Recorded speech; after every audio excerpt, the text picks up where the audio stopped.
My hair looks really good today. Hi everyone. So I am coming to you. I know it's been a while. And I have literally been praying on this YouTube channel trying to find some type of content. I know that so many people are interested in my hair, but I don't know. I just don't like making hair videos. I may do a few. Excuse my dog. I may do a few, but I'm really not interested in the hair content. And something I just went through an experience that has led me to create a different type of content, and I think this one I should be able to stick with it. So I recently went through a miscarriage, and it was very traumatizing.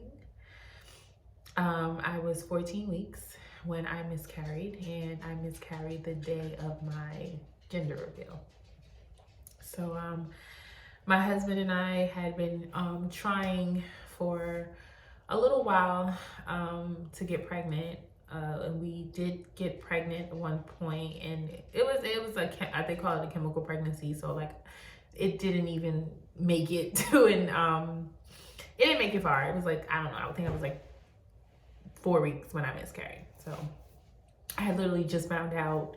It was a line one day and then no line the next day. So I don't know what that was.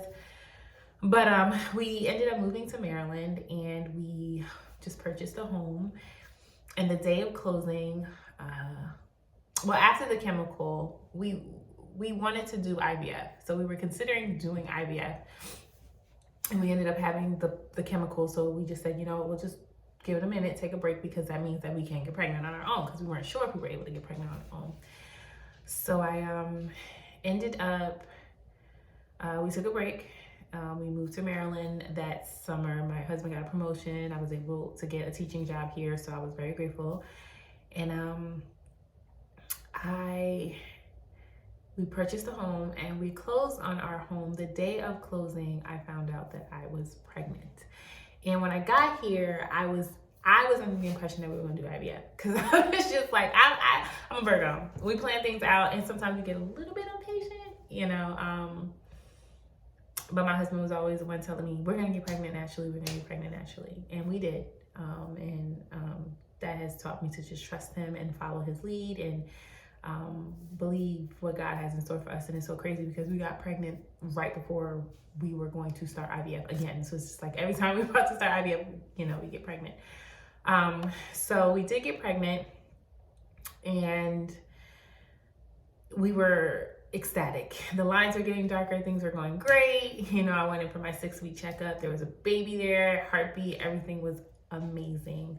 And we were just so overjoyed, and we kept this secret from our parents and our family until we were about 12 weeks, because we wanted to surprise them on Christmas. And I've always been told that the safe zone is 12 weeks. So you just want to make sure that everything's okay. If you hit 12 weeks, you're heading into your second trimester, things should be good.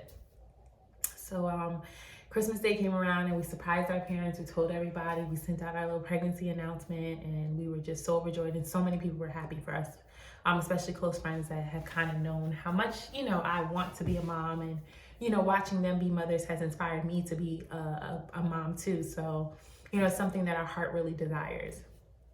Especially my heart really desires to be a mom, and I know that it's going to happen. So everything was going great. And then I hit 13 weeks, and I think 13 weeks and some days, and I started having some pain in my groin area, and I thought that it was round ligament pain. I even contacted my doctor, and he was just like, oh, it's round ligament pain, just take some Tylenol. So I bared that, and it got to the point where I couldn't walk. I could barely use the bathroom. I could barely urinate or, defecate. It was painful. And I honestly felt like I was in labor, which now that I think back at it, I probably was. And I was probably leaking fluid from my amniotic sac. So we went to Jersey to do the gender reveal, of course, because my sister was the one that knew the sex of the baby. And I got to Jersey, and I went to use the bathroom, and I saw a little bit of blood. I didn't freak out because I had just taken a Tylenol. I finally gave in. At first I was just like, I'm not taking anything because, you know, I'm the type of person, even when I had like bad menstrual cramps, like I don't take anything. I don't know why I bear the pain. But my sister finally was just like, just take something. So I ended up taking something, and I thought, you know what, maybe my muscles are relaxing because I started feeling a little bit better. So I'm just like, maybe I just, you know, it's just a teeny bit of blood. I didn't want to freak out over that. Which now looking back, I should have, because being in your second trimester, you shouldn't be bleeding, especially if you didn't bleed your first trimester. But we'll have a whole video about, you know, what I'm going to do better the next time I get pregnant, or what I know now, what I wish I knew being a first time pregnant mother, I guess. So we ended up having the gender reveal, and Kat hit the cricket bat and everything, and it was a boy. And we were overjoyed. I was shocked because you can tell me I wasn't having a girl. I thought I was having a girl. My sorority sister I was like, D, you having a girl? Because we got all boys on our line. Everybody has, well, not everybody, but all my sorority sisters that are our mothers have boys. So, you know, it was just crazy. It was just like, dang, the boy curse is continuing. But I was still happy. And, you know, the thought of being a boy mom, I don't care. As long as my child was healthy, it didn't matter. Of course, I was in shock that I was going to have a boy. But the thought of being a mother was just a blessing. The fact that I was able to carry a child, I was grateful. So we went out to eat, and I started getting this pain across my stomach, and the pain just got stronger and stronger, and I could barely finish my food. I went out. When we got outside, I said, Kev, something doesn't feel right. Something just doesn't feel right. So we go home, so I'm like, you know, maybe I'm just gonna relax. You know, if this continues, I'm gonna contact my doctor when we get back to Maryland. I put on my nightgown, I go to the bathroom because I felt like I had to use the toilet. I feel like I had to poop. And when I went to push, a blood clot fell out right into my hand. And well, it fell on the toilet, not in my hand. It fell on the toilet, and I picked it up, and I thought it was my baby, and I started freaking out. I called my sister. I'm like, oh my God, is this my baby? Is this my baby? And I just started crying.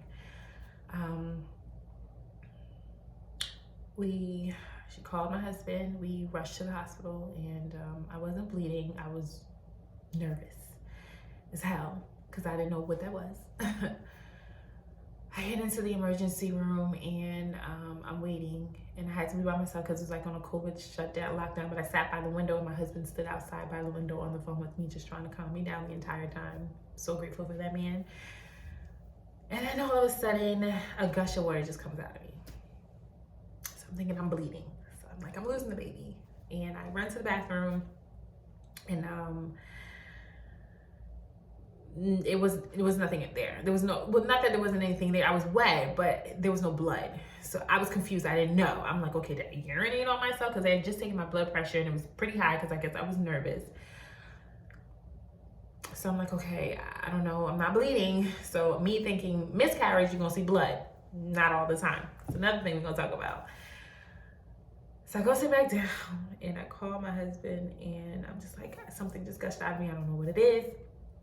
It wasn't blood. So they're just like, just relax, just relax.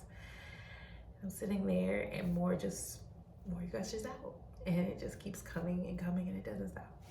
So they finally put me in the back, and I talked to the doctor, and she tries to console me. She's like, oh, okay, well, you know, this is a threatened miscarriage. It may not be a miscarriage. The ultrasound will tell us everything. And when I finally told her something gushed out, she's like, oh, well, we'll see if it's urine or if it's something else. That will determine whether, you know, how the baby's going. So I go for the ultrasound, and, you know, of course, they can't talk to you or say anything to you. So I'm not even looking at the screen. I'm just like, you know what? Let me just look away. Let me just lay here and just chill.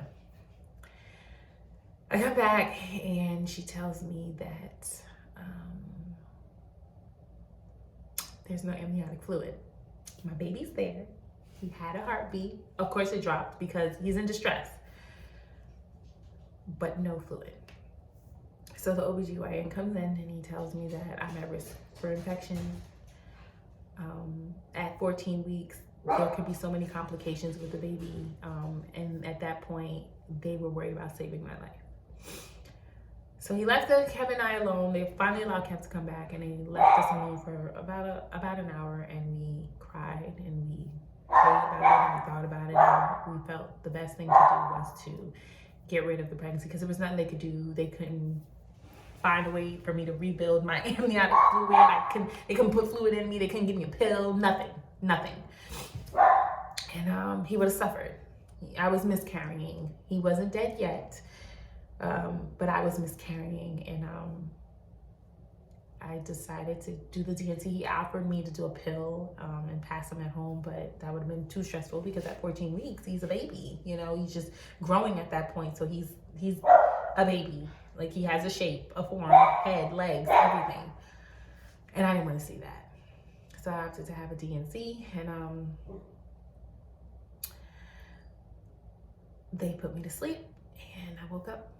And as soon as I woke up, I started crying, because I knew he wasn't there anymore. And the fact that he was still living and he still had a heartbeat, and I had to get rid of him to technically save my own life.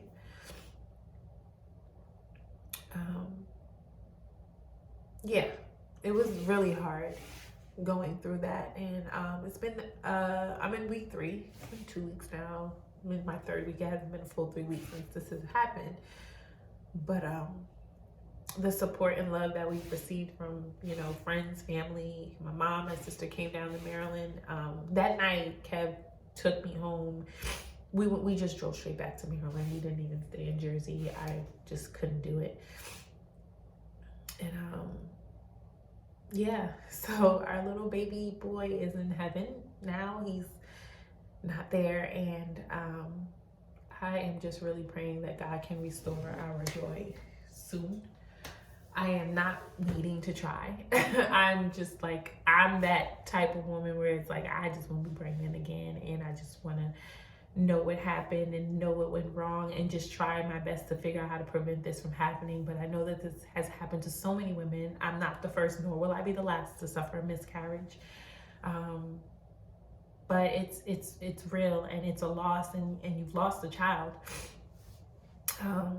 that you've carried for weeks, and it doesn't matter how many weeks you carry that child, and it's your child, and it's somebody that we desired and we wanted so badly, but God saw otherwise. I don't know what the reason is, but we are trying our best to keep the faith and to just move forward from this. So I had this video out to show that I want to document my trying to conceive after miscarriage journey. I don't know if it's gonna happen quick or if it's gonna take a while. Whatever it is, I want to document it, and I want to spread awareness about miscarriages, especially within African American women, and women in general, but you know, African American women specifically. And everything I keep hearing is, it's not your fault. There's nothing you could have done. You know, it happens, and I'm trying every day to not beat myself up, because I always say, like, I should have went to the hospital the moment I felt pain, but I didn't know. Now I know better. And I want to share that journey for women that are first time mom, maybe like me. You just don't know, and you literally rely on the knowledge of the doctors, and when the doctors are reassuring you that everything's fine, that it's just this, it's just that, like, go get checked. It's better to be safe than sorry, you know. And even if I was miscarrying, the moment I went to get checked, I think I would be at more comfort. I don't know, maybe I wouldn't, because I'm losing a child. Like, no, I wouldn't have, but I would have had a little bit more understanding as to what went wrong, or I would have known that I did the best that I could. I went as soon as I was in pain, but I didn't do that because I relied on my doctor, who reassured me that it was just round ligament pain. So I am trying my best to move forward, and I am going to do my trying to conceive journey, which I will not post until like weeks, just to keep it private. But once we do get to a certain point, I do want to pull out those videos and share with everyone my experience and what I went through after a miscarriage. But to all those mamas that got pregnant and are pregnant, I am so happy for you. And to those who have lost, don't give up hope. You know, keep praying, keep praising God, and just know that he makes no mistakes. And just even the way my life has gone, I'm in a beautiful home. We were able to purchase a beautiful home. My husband got a promotion. Life is still good. We are still young, and I know that God will bless us and he will restore our joy. And whatever his reason was for taking our baby boy, I don't know, whatever the reason is for me having the miscarriage, I know that it has just helped me to rely more on God. And it is strengthening, even though sometimes testing, but a lot more strengthening my faith to know that God is going to provide. And I strongly believe that he is. He has before. He has shown me. And I pray for a healthy baby, and I wonder, maybe he wasn't as healthy as I thought he was going to be. And God heard our prayers, and he just wanted to answer them. So stay tuned. Baby Frazier is coming. Baby Frazier will be here. I'm not giving up, and I'm grateful for the experience that I had with even being able to get pregnant, period, and carry a baby for 14 weeks. So I'm hopeful, and I am pushing through the pain, and I'm so grateful for those friends, family that have sent us gifts and checked on us and just, you know, kept us in their prayers. We're so grateful, and I'm so excited to do this journey again. And there's moments where I'm just like, damn, like I gotta start all over. But you know what? I'm gonna enjoy the process, and I'm gonna enjoy the journey, and I'm gonna enjoy every moment of this. And even when it's hard, I'm trying my best to take the negative and turn it into positive. So what I do want to do is share with women my experience, and hope that I can relate to someone, touch someone through my experience. So here is to trying to conceive, round 2, take 2, but we're gonna get this baby, and I know that we are. So if you're new watching this channel, subscribe and come along with me on this journey to motherhood. Bye guys.